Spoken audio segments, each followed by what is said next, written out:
సిరిసిల్ల జిల్లా రుద్రంగిలో ఉద్రిక్తత నెలకొంది. హనుమాన్ మాల ధరించిన విద్యార్థులను ఉపాధ్యాయులు కొట్టడం వివాదాస్పదమైంది. దీనికి నిరసనగా హిందూ సంఘాలు, మాలధారులు పాఠశాల ఎదుట భారీ ధర్నా చేపట్టారు. బాధ్యులైన ఉపాధ్యాయులపై వెంటనే కఠిన చర్యలు తీసుకోవాలని వారు డిమాండ్ చేస్తున్నారు.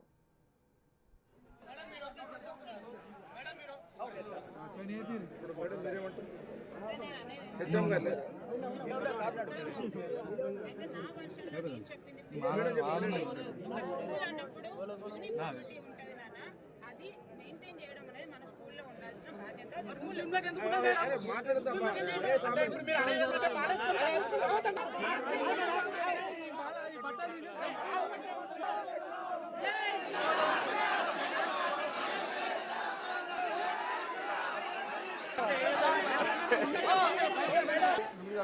కట్టుకున్నాం కాబట్టి ఆ పద్ధతులు వస్తే అందరికీ ఫైన్ చేసుకుని వస్తే బాగుంది.